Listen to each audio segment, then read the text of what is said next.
Amém, amém. Graças a Deus. Meus irmãos, eu queria compartilhar com os irmãos mais um texto da palavra do Senhor.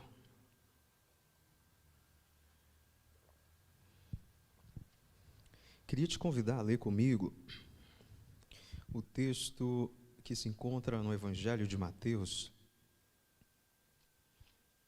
o capítulo 14, versículo 23. Mateus 14, capítulo 14, versículo 23. E rapidamente, brevemente, eu queria pensar com os irmãos alguns ensinamentos da palavra de Deus acerca da oração, na perspectiva de Jesus, o que Jesus tem a nos ensinar sobre a oração. E nos diz assim o texto: E despedidas as multidões, subiu ao monte a fim de orar sozinho. E caindo a tarde, lá estava ele só. Mais uma vez. E despedidas as multidões, subiu ao monte a fim de orar sozinho. E caindo a tarde, lá estava ele só. Vamos orar mais uma vez? Querido Senhor, aqui estamos nós, diante da Tua palavra, suplicando ao Senhor, por meio do Teu Espírito, que nos dê entendimento da Tua palavra e que essas verdades sejam aplicadas em nossa vida, para que o nome do Senhor seja glorificado. No nome de Jesus. Amém. Meus irmãos, esse texto, se os irmãos passarem um pouquinho, correrem um pouquinho os olhos, os irmãos vão perceber que é a narrativa de Jesus sobre a cena da multiplicação dos pães. Jesus está diante da multidão e a multidão já está ali há muito tempo com Jesus, e Jesus está ensinando essa multidão.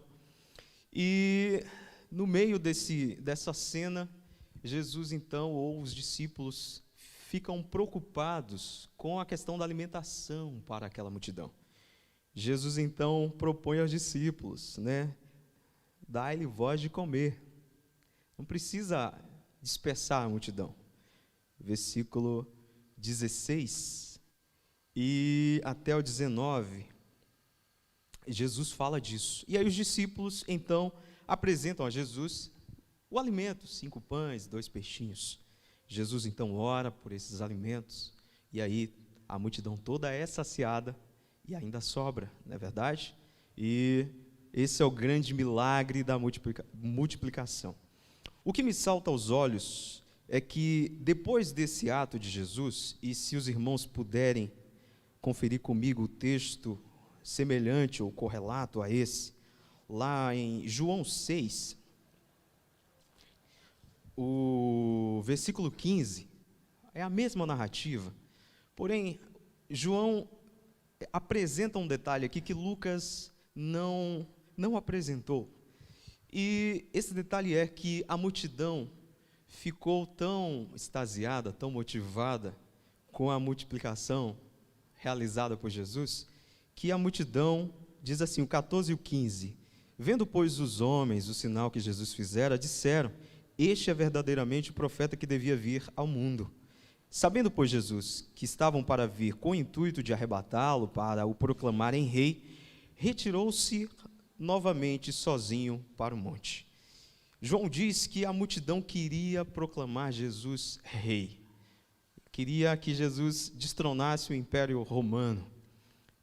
A multidão não tinha entendido qual era o real propósito do reino apresentado por Jesus.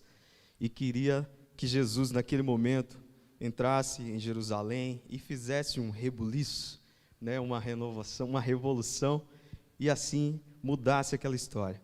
E Jesus não estava interessado nisso. Os discípulos de Jesus também estavam, porque até aquele momento eles não tinham entendido perfeitamente qual era a proposta de Jesus. No entanto, o texto de Lucas, que nós acabamos de ler, nos diz que Jesus despede a multidão, convence os discípulos a saírem, e ele, sozinho, se dirige para o momento dele, o momento da oração. Jesus não estava interessado em agradar a multidão. Jesus não estava interessado em cumprir o desejo da multidão. Jesus também não despreza a multidão. Jesus não faz pouco caso da necessidade da multidão que foi saciada por Jesus, a fome espiritual.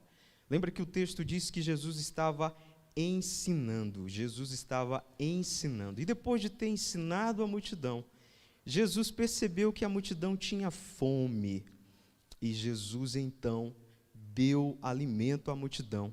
E após ter saciado a fome espiritual e a fome física da multidão, Jesus se dirige ao momento dele para orar.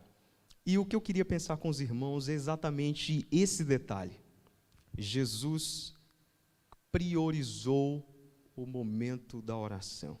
Jesus, em sua agenda, em suas atividades, não deixou de ter o seu momento a sós. E o que nós podemos aprender com esse Jesus sobre a oração?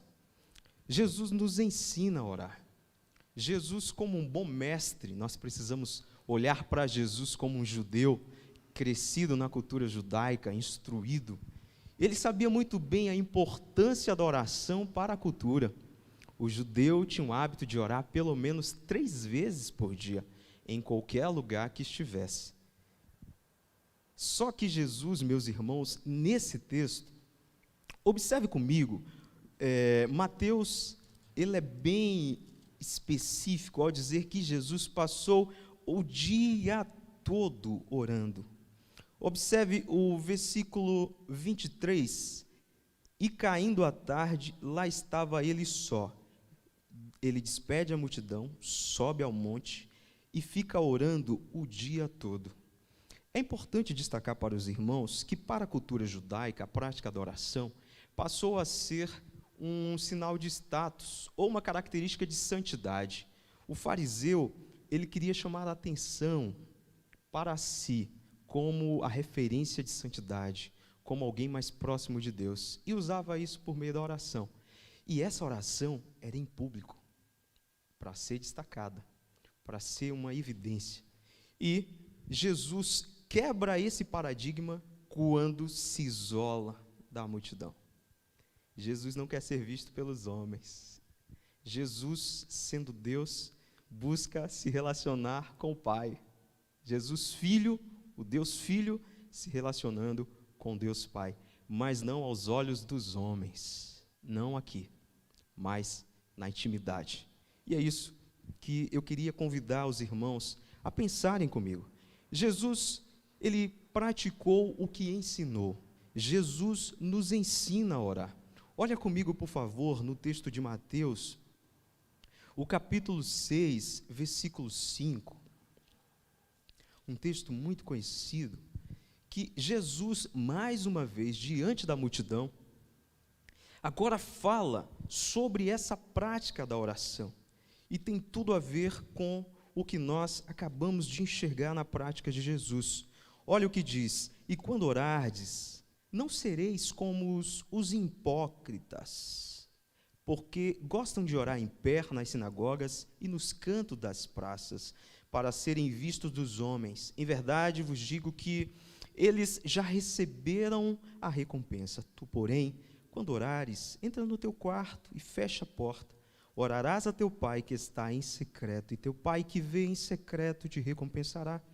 E orando não useis de vãs repetições, como gentios, porque presumem que pelo seu muito falar serão ouvidos. Não vos assemelheis, pois, a eles, porque Deus, o vosso Pai, sabe o de que tendes necessidade antes que lhe o peçais. Olha que Jesus destaca a questão da hipocrisia na prática da oração. Eles, os hipócritas, e aqui eles estão falando daqueles que usavam a oração como um pretexto para chamarem para si a atenção. Jesus diz que esses eles gostavam da oração em pé nas sinagogas, para o destaque. Jesus diz que eles também gostavam na praça, um lugar onde tinha muita gente, muitos olhares, queriam ser vistos como os santos, a referência de santidade, estão mais próximos de Deus. E por conta disso, Jesus diz que eles alcançavam o objetivo. Eles eram tidos, reconhecidos pela sociedade como sinal de santidade, pessoas santas, próximas, íntimas de Deus. Porém, Jesus quebra o paradigma da cultura e diz: olha, tu, porém, quando quiseres orar, entra lá no teu quarto, no secreto, fecha a tua porta. Presta atenção que Jesus, ele faz a observação minuciosa. Prepara um espaço que seja só teu. Fecha a tua porta, não deixa a porta aberta. Não é por proibição, mas para ser reservado. Fecha a porta e ora ao teu Pai. Ele está em secreto e te vê. É importante que Jesus, no texto principal em que lemos, ele se isola no monte. E aqui, irmãos, é interessante a gente pensar que não tem nada de místico no monte. O monte não é sagrado. Existe na cultura a ideia de que o monte é sagrado, que porque Jesus subiu ao monte, Moisés foi ao monte, e que o monte é sagrado. Não, o monte não é sagrado. Santo é o lugar onde os santos se reúnem, porque o Deus Santo se faz presente. Jesus não quer aqui enfatizar o lugar em si, mas a privacidade no ato da oração. O monte não era santo e não será.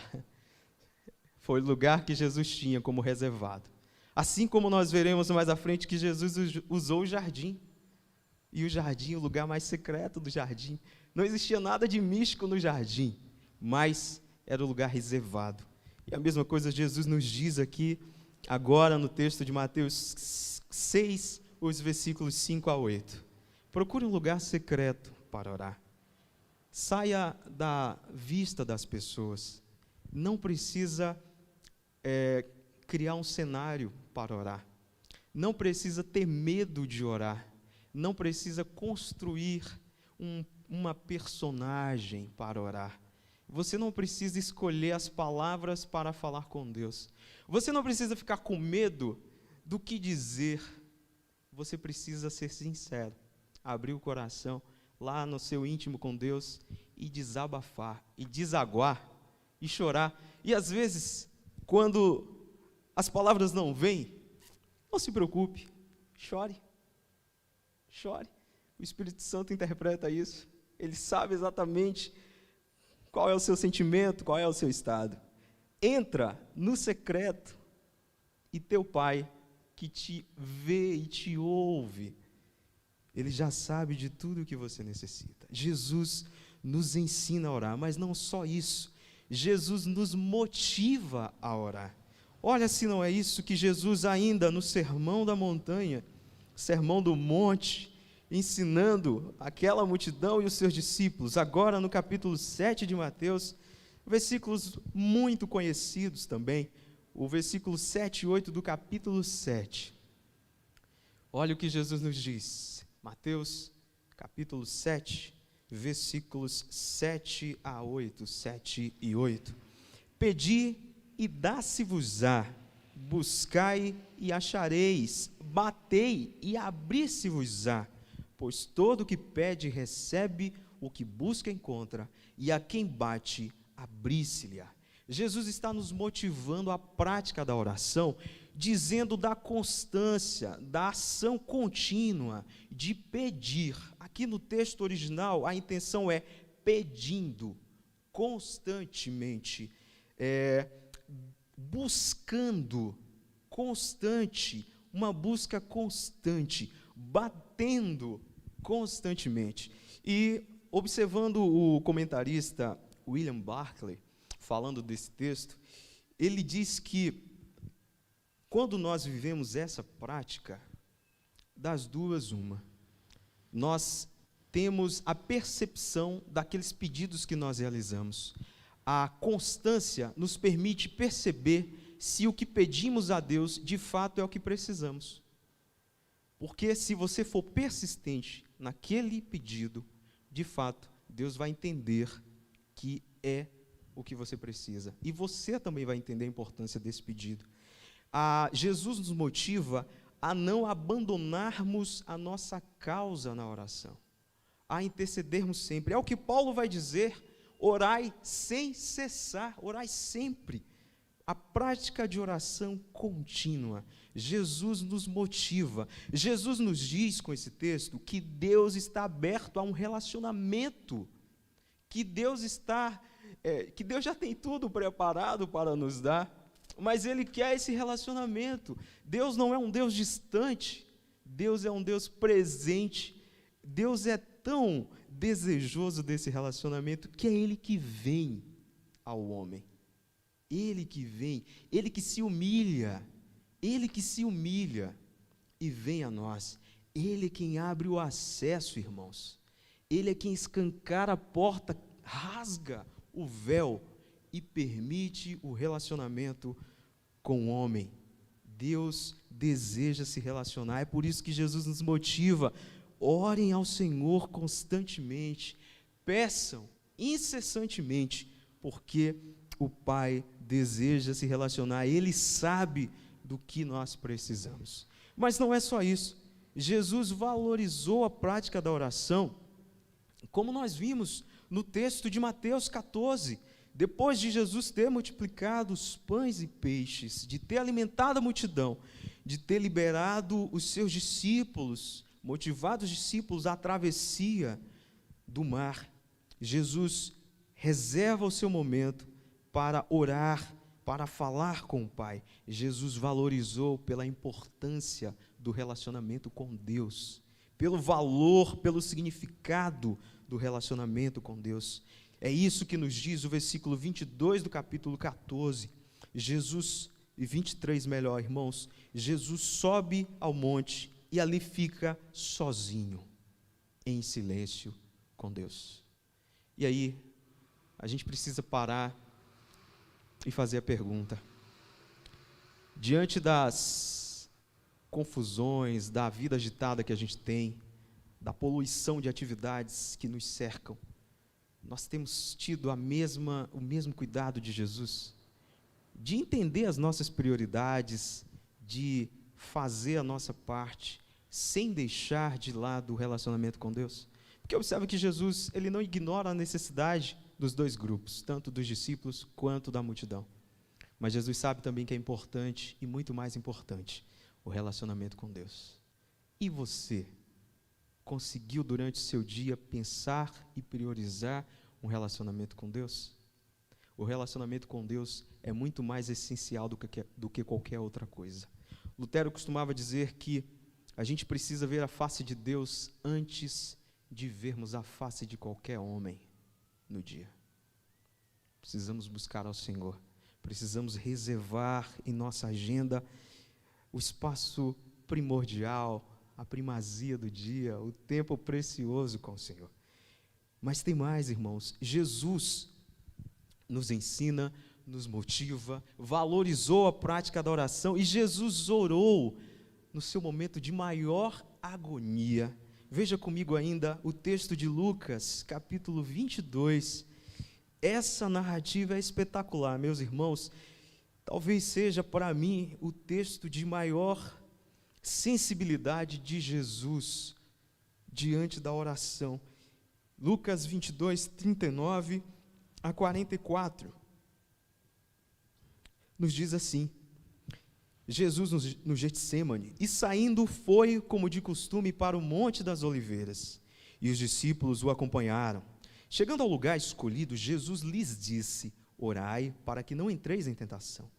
Ele, por sua vez, Jesus, se afastou cerca de um tiro de pedra, e de joelhos orava, dizendo: Pai, se queres, passa de mim este cálice, contudo não se faça a minha vontade, e sim a tua. Então lhe apareceu um anjo do céu, que o confortava. E estando em agonia, orava mais intensamente. E aconteceu que o seu suor se tornou como gotas de sangue caindo sobre a terra. O peso da iniquidade sobre Jesus, o fardo dos nossos pecados pesando sobre ele. Jesus sente, vive essa agonia e procura consolo, comunhão com o Pai, procura relacionamento, é fortalecido, sim, fortalecido nesse relacionamento com Deus. É o homem Jesus, diante do peso da cruz, diante da responsabilidade de ser aquele que aplacaria a ira de Deus. E Jesus ora, corre, se derrama, chora, suplica e recebe consolo. Você sabia que, diante da dor, diante daquele problema que você está enfrentando, diante das suas limitações, existe um lugar especial? E o especial, aos pés, de joelhos, diante do Senhor. A solução para os nossos problemas está em Jesus, no relacionamento com Deus. O problema é que muitas vezes nós queremos, com as nossas forças, resolver as nossas causas. E aí, esquecemos que Deus, que quer um relacionamento conosco, está com as mãos estendidas, está com os braços abertos, querendo se relacionar, querendo nos consolar, querendo nos auxiliar, nos concede o seu Espírito para isso. Mas nós, pela dureza do nosso coração, nós insistimos em não chorar aos pés do Senhor. Chore aos pés do Senhor, se derrame diante dEle. E Ele vai ouvir o teu clamor e vai te consolar. É isso que Jesus nos diz, com essa ação e com essa atitude. Jesus ora no momento de maior agonia. O que podemos aprender com Jesus sobre oração? Podemos aprender com Jesus que o crente deve ter um lugar reservado para orar. O crente precisa parar, entrar no quarto. Talvez você esteja aí pensando, mas Rogério, a minha vida já acontece assim. Eu acho que eu nem percebo a hora que eu levanto da cama, quando vejo já saí de casa. E quando menos eu percebo, o dia já acabou. Meu irmão, eu entendo que o teu quarto pode ser o teu carro, pode ser o carro onde você está agora nos ouvindo, você que nos acompanha. Pode ser aquela cadeira lá do finalzinho do ônibus, em que você está sozinho, em silêncio, discretamente. Pode ser a cantina do seu trabalho. E aqui me permita dar um exemplo pessoal. Quando criança, eu sou o filho mais velho de 6 irmãos, e todos homens. E eu me lembro que, na infância, nós morávamos numa casa bem simples, de apenas 3 cômodos. E meu pai, na prática de oração dele, nunca vi meu pai sem orar. E especificamente nessa ocasião, essa casa não tinha muito lugar para ele orar. E eu me lembro de acordar na madrugada, com a intenção de ir ao banheiro. E ao me aproximar da porta, eu via e ouvia meu pai de joelhos orando no banheiro. E isso me ensinou a importância e o valor que tem esse relacionamento com Deus por meio da oração. Talvez você não tenha ainda adquirido essa consciência, essa importância de reservar um lugar, um momento no seu dia, de priorizar Jesus na sua agenda. Jesus é mais importante do que tudo em nossa vida. E nós sempre pensamos no relacionamento com Deus, desculpa a sinceridade, mas parte para mim isso, como a sobra do meu dia, como resumo da minha vida, sabe? Como aquilo que sobrou isso aqui, eu vou falar com Deus. Não é a primeira ação nossa, é o relacionamento. E Jesus nos diz isso, o que aprendemos com Ele é isso, nós precisamos reservar tempo. E reservar tempo, irmão, significa dar pausa na sua agenda. E quando eu penso em pausa, eu penso na música. Obviamente, a música é a combinação de som e silêncio. Se você tiver uma música sem silêncio, ela é uma confusão, ela é um ruído. Ela precisa do silêncio. E a beleza da música está nessa combinação. O silêncio é a cereja do bolo, pensando na música. Na vida cristã, nós precisamos desse silêncio. O silêncio é o momento em que nós paramos para ouvir a voz de Deus, para entender o que Deus quer que façamos. Jesus nos diz isso. E esse Deus deseja se relacionar conosco, por meio da oração. É um Deus que está aberto a nos dar. É um Deus que está desejoso desse relacionamento, porque Ele veio e Ele habita em nós. Esse Deus é um Deus que está aberto, é acessível. Jesus também nos diz que a prática da oração deve ter a primazia em nossa agenda. A primazia em nossa agenda. A prática da oração deve nos levar à presença daquele que nos acolhe nos nossos momentos de agonia, de tristeza, de dor, mas também de alegria. Jesus nos motiva a isso, a buscar em Deus todas as nossas respostas, no relacionamento com Ele, nos relacionando com o Senhor, de joelhos dobrados, num lugar reservado, a sós, a sós. Depois que estivermos a sós com Deus, poderemos enfrentar qualquer tempestade, porque sabemos que não estamos sozinhos. O Espírito Santo do Senhor habita, é o poder que precisamos. E talvez você esteja pensando, eu não consigo. Eu já fiz de tudo para reservar um momento de orar e não consigo. Você já disse isso para o Senhor? Você já falou, meu pai, não consigo. Está difícil, o trem está feio. Não se preocupe, seja sincero. Deus não quer a nossa maquiagem, Deus quer a nossa sinceridade. Abrir o coração diante do Senhor, e Ele nos capacita. E assim poderemos viver, irmãos, de fato, tudo isso que vimos na pessoa de Jesus. E sabe o que é maravilhoso? É que o mesmo Jesus que ensinou tudo isso, habita em nós pelo seu Espírito. Do que mais precisamos? Da iniciativa, não é? Buscar ao Senhor por meio da oração. Que Deus, em Cristo, por meio do seu Espírito,